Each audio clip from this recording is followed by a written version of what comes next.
ആർക്കും മനസ്സിലാക്കാൻ കഴിയാത്ത നിലയിൽ നീ കരഞ്ഞത് ദൈവത്തിന് മനസ്സിലായിട്ടുണ്ട് എന്ന് പറഞ്ഞാൽ എത്ര പേർക്ക് അത് വിശ്വസിക്കാൻ കഴിയും? അതിൻ്റെ ഒരു ശക്തമായൊരു തെളിവാണ് ദേവാലയത്തിനകത്തിലിരുന്ന് കരഞ്ഞ് പ്രാർത്ഥിക്കുന്ന ഹന്നയെക്കുറിച്ച് എനിക്ക് പറയാനുള്ളത്. ദേവാലയത്തിലെ പുരോഹിതൻ പോലും കടന്നു വന്നിട്ട് അവളെ ഒരു വല്ലാത്ത കണ്ണുകൊണ്ട് നോക്കുകയും അവൾ മദ്യപിച്ചു എന്ന നിലയിൽ നിന്നെ കെട്ടടങ്ങട്ടെ എന്ന് പറയുമ്പോഴും അവൾ തിരിച്ചു പറയുക, യജമാനനെ അങ്ങനെയല്ല, ഞാൻ ദൈവസന്നിധിയിൽ എൻ്റെ ഉള്ളം പകരും. എന്നുവെച്ചാൽ ആ പുരോഹിതന് പോലും അവളുടെ ഉള്ളിലെ വ്യസനമോ വേദനയോ തിരിച്ചറിയാൻ കഴിയാതെ അവളോട് വർത്തമാനം പറയുമ്പോൾ, അവളെ ശാസിക്കുമ്പോൾ ഇവയെല്ലാം വ്യക്തമായി മനസ്സിലാക്കുകയും അവളുടെ ഹൃദയത്തിനകത്തിലെ എന്താണോ ആഗ്രഹം, ആ ആഗ്രഹത്തെ തിരിച്ചറിഞ്ഞ് ഇടപെടുകയും വ്യക്തമായ മറുപടി കൈമാറിക്കൊടുക്കുകയും ചെയ്ത ഒരു നല്ല കർത്താവുണ്ടെന്ന് പറഞ്ഞാൽ എത്രത്തോളം നമുക്കത് വിശ്വസിക്കാൻ കഴിയും? ദൈവവേദനെ അങ്ങനെ നീ ഒന്ന് വിശ്വസിക്കുക.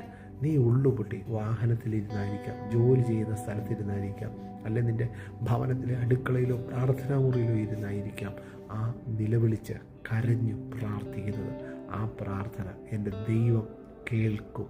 ആ ദൈവം എവിടെയായിരിക്കുന്നത് അറിയില്ല, പക്ഷേ നീ കരയുന്ന നിമിഷം തമ്പുരാൻ്റെ കാത് നിൻ്റെ അരികിലുണ്ടായിരിക്കുമെന്ന് ഞാൻ ഈ വചനത്തിൽ കൂടെ നിങ്ങളോട് പറയുന്നത്.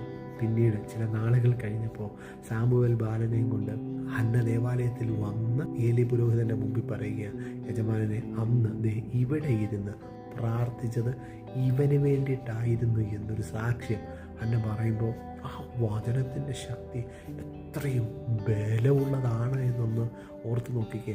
അപ്പോൾ അവൾ കരഞ്ഞ പ്രാർത്ഥന ദൈവസന്നിധിയിൽ എത്തുകയും അതിൻ്റെ മറുപടിയല്ലേ കയ്യിൽ പിടിച്ചുകൊണ്ട് നിൽക്കുന്നത്. അങ്ങനെയാണെങ്കിൽ പ്രിയ ദൈവവേദനെ നീ മടിക്കണ്ട, പ്രാർത്ഥിക്കാൻ തയ്യാറെടുക്കുക. നിൻ്റെ പ്രാർത്ഥന കേൾക്കുന്ന ഒരു ദൈവമുണ്ട്. ആ പ്രാർത്ഥന കേൾക്കുന്ന ദൈവം നിശ്ചയമായും നിൻ്റെ വിഷയത്തിൻ്റെ മേൽ ഇടപെടും. അത് മനുഷ്യന് പരിഹരിക്കാൻ കഴിയുന്നതായിരിക്കത്തില്ല, പക്ഷേ ഇറങ്ങി നിന്ന് അത്ഭുതം പ്രവർത്തിക്കും. അസാധ്യങ്ങളെ സാധ്യമാക്കുന്ന ഒരു നല്ല കർത്താവ്. അതുകൊണ്ട് ഞാൻ പറയുന്നു, നിൻ്റെ കണ്ണുനീര് കണ്ടിട്ട് മറികടന്നു പോകാത്ത ഒരു നല്ല കർത്താവിൻ്റെ സന്നിധിയിലാണ് പ്രാർത്ഥിക്കുന്നത് എന്ന ബോധ്യത്തിൽ മുമ്പോട്ട് ചുവടുവെക്ക്. അവിടെ ദൈവപ്രവൃത്തി നിന്നിൽ നിന്ന് സംഭവിക്കും, സാധ്യമാകും. I bless you. Jesus name. Amen.